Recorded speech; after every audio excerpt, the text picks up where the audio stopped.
What it do, y'all? It's your girl Makeup and Travel, and for today's video I'm going to be bringing you guys another one of my collection videos.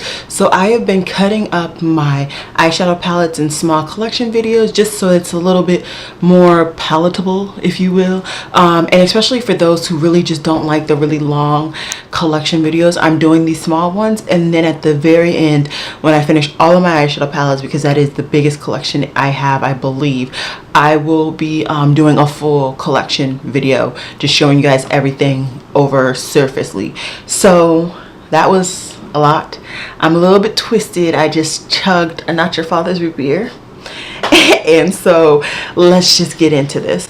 So for first, I want to talk about this whole video is going to be talking about Kat Von D and Anastasia Beverly Hills. Now, if you want to know how I feel about Kat Von D's brand right now, definitely check out this video. I will hopefully link it up in the cards. It is my first and only Get Ready With Me, where I talk about a bunch of different issues, and the Kat Von D issue is one of the topics that I talk about. But let's just get into the palettes that I have. So I have a bunch of different palettes. More of the older ones I got off of Poshmark or Marquee, just to let you guys know. And yeah, let's just get into it. So I have this Pastel Goth palette, and as it suggests, it is a pastel palette. I really do like this palette. I would say that this is definitely a lot like it sounds. It's more lighter tones, so I'm not gonna have a fully opaque purple that I can put all over my lid. It's just not gonna happen with this palette. But I really do like this palette, and yeah, it's really nice and small, compact. I think she should have kept this in her collection, to be quite honest. I think there are a couple of palettes that she made limited edition that she shouldn't have, but you know, I'm not Kat, so let's just keep it pushing. The next one I still have in its packaging for some unknown reason.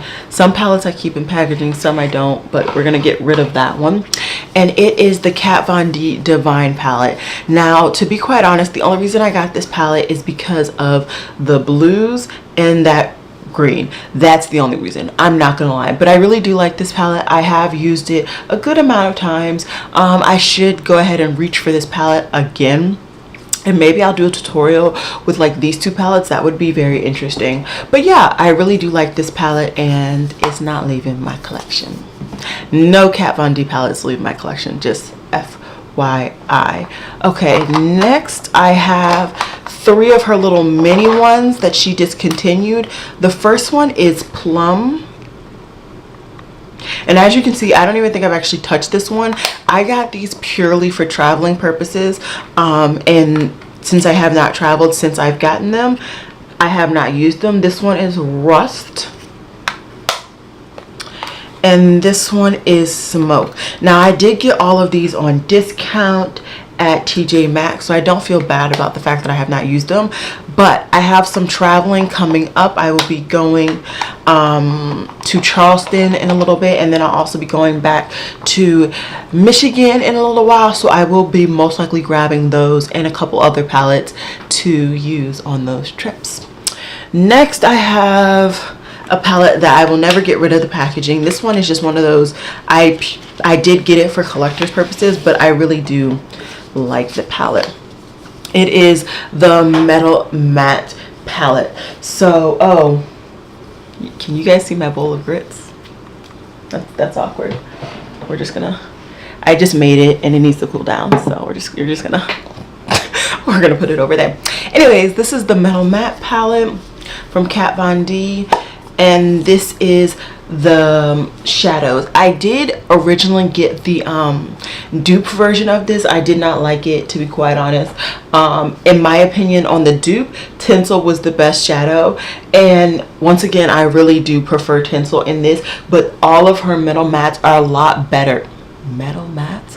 All of her metallic shadows in this palette are a lot better than the metallics in the dupe, and then I do like the mattes a lot better. So I really do like this palette. I do need to go ahead and reach for this palette again just to get some more wear out of it, but I will be talking about my intentions when it comes to getting more use out of my palettes in another video.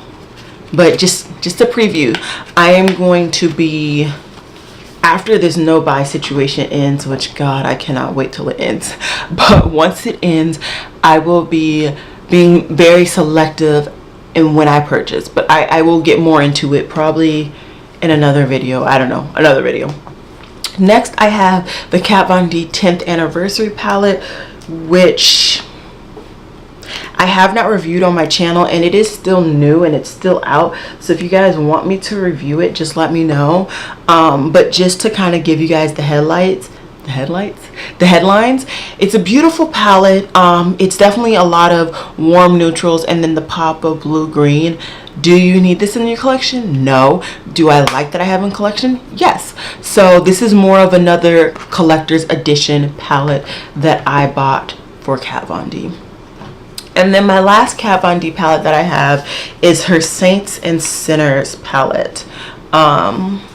So here it is. I did a lot of damage on this palette when I first got it. You can see it's definitely been used. I haven't hit pan obviously, but it's been used. I did a lot of blog posts, I want to say, and a lot of looks on my Instagram using this palette. And yeah, I really do like this palette. I know a lot of people didn't like it because it was like all jumbled up, but to me it was like, it made sense. This is the center side, and then this is the Saint side. I will say I prefer the center side, which I don't know what that says about me, but yeah, the center side is more colorful. So I like that palette, and I like all of my Kat Von D palettes. Like I've said before, I will not be getting rid of any of them. Next, I wanted to kind of lump in my ABH palettes. ABH is a brand that so many people talk about. It's insane how many people talk about these palettes, and specifically they talk about the modern renaissance. This was like the palette between this and the Naked palettes. These were the palettes that really came out and made eyeshadow palettes a real thing in the makeup community. I will say this is not my favorite palette. It's not a popular opinion, but I don't really like this palette. So I will be forcing myself soon to get some more wear out of it because it is in my collection and it is literally just getting dirty and collecting dust. So I'm gonna force myself to get more use out of that one. Next one that came out was Subculture. Now I know a lot of people do not love Subculture because of the blending problem, and that's not how I feel. I love Subculture. I love the color scheme. I love the pigmentation. Yes, you have to take more time to actually blend them out, but that's okay with me. You know, I get pigmentation out the wazoo, and the color combination is just insane to me. So I really do like this palette. I do reach for this quite often. I believe I posted a tutorial on this channel using these two palettes. So if I did, I will link that up in the cards. I feel like I did. I don't know. Sometimes these videos don't come out and I just delete them. But if I did, I will put it up in the cards. I really do like Subculture. It is my favorite ABH palette in my collection. And then my last ABH palette that I have is the Prism. I really like this palette as well. I will say I prefer the Prism shimmers, and I prefer, let's see if I can do this, and I prefer the Subculture mattes. So I really like to use these palettes together to get the best of both worlds. And yeah, that's it. Oh my, I should not record it right now. But anyways, that is all of my ABH palettes. Those are all of my Kat Von D palettes. I hope you guys enjoyed this really quick video. If you want a dedicated review or tutorial in any of the palettes that I have, just let me know. I'm fair game to do it. I will probably do a tutorial and review on this palette because it's still out. And yeah, it's been real, y'all. Peace.